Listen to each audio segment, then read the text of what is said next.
name is Maxine Campbell, and I am a mother of a deaf child who is now 13 years old.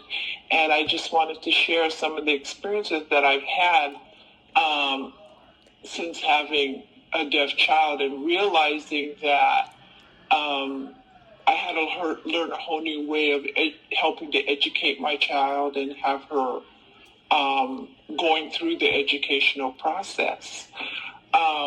One of the vital things that I learned was the IEP process and how it was a really important tool in order for my daughter to have the education that was suited her needs and was appropriate for her education.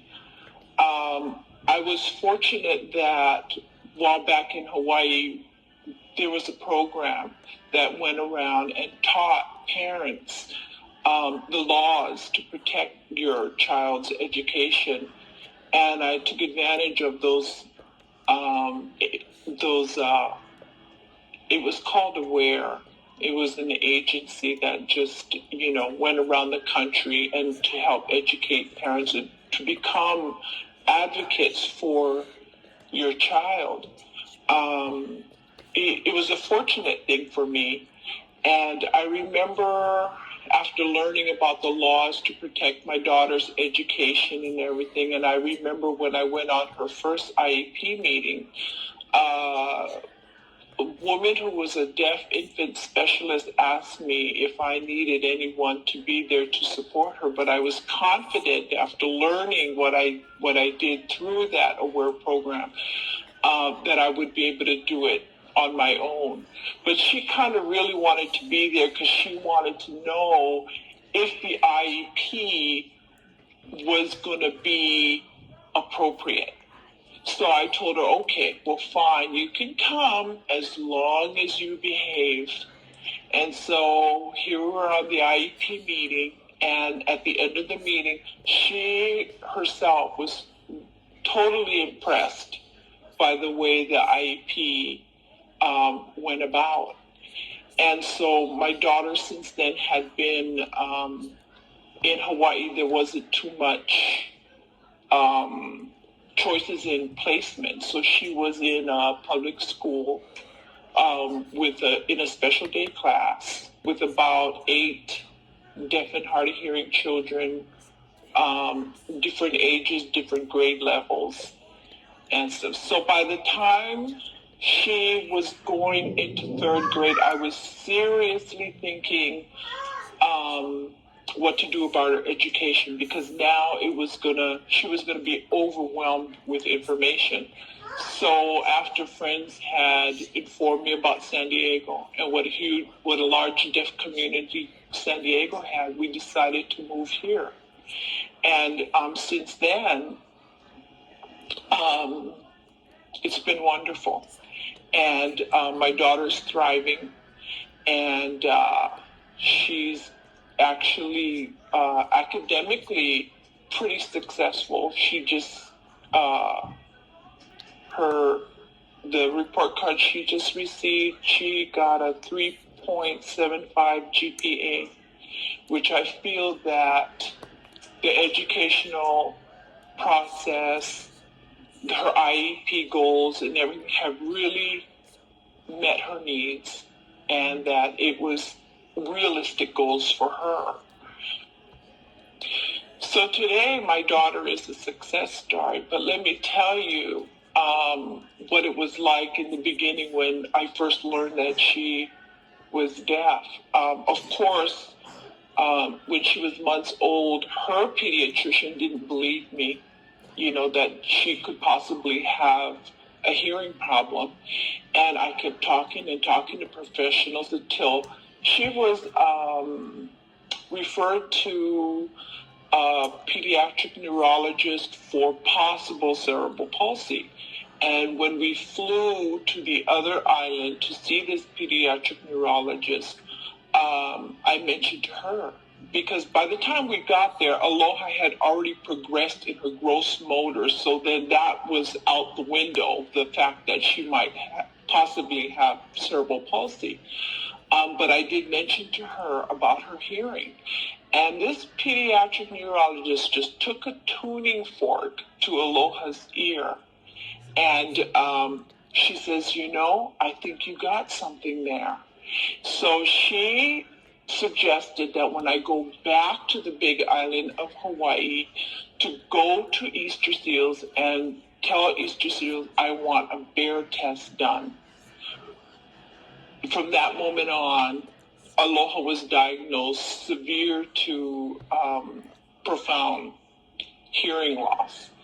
And I remember the day when when I went out to audiology for them to tell me the results of her test. My care coordinator from Easter Seals went along with me, and the audiologist said, Maxine, your daughter is severe to profound deaf. And I turned to my Easter Seals care coordinator and I said, well, how do I communicate with her? I have to communicate with her. How do I teach her anything if I can't communicate with her? And my Easter Seals care coordinator said, well, Maxine, there's sign language classes at the high school. I said, well, sign me up.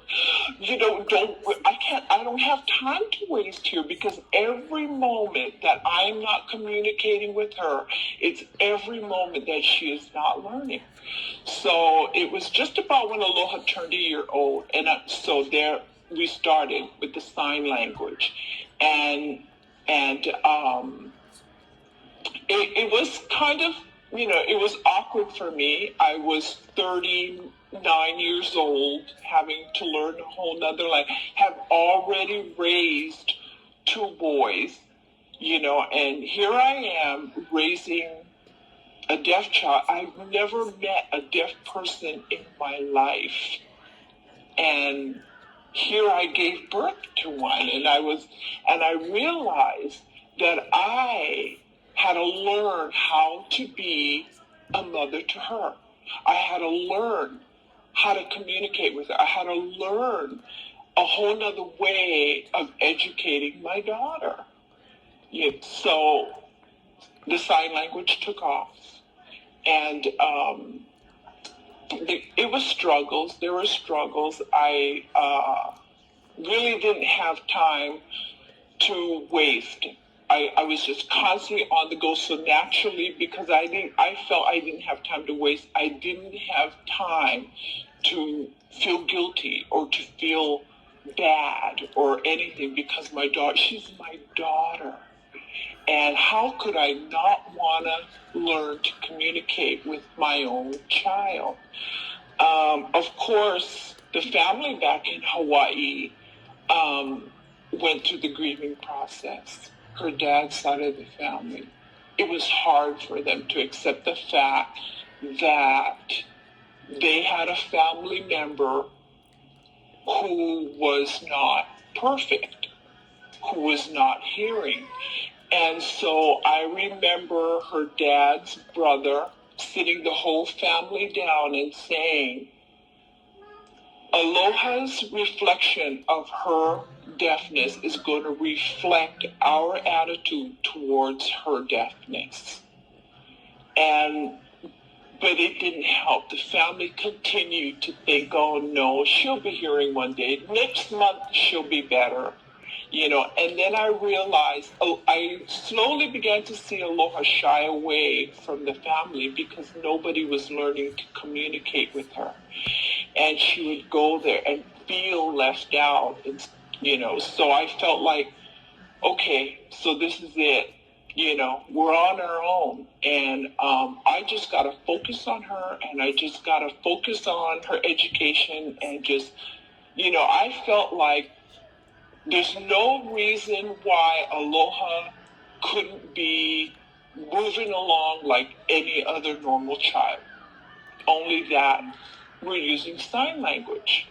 So when she was 4 years old, I put her in gymnastics, and parents, they were amazed. They were like, they didn't know she was deaf until they see me signing to her, and they go, oh, is your daughter?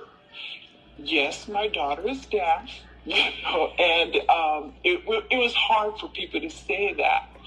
And I always let people know that I was very comfortable with the term deaf.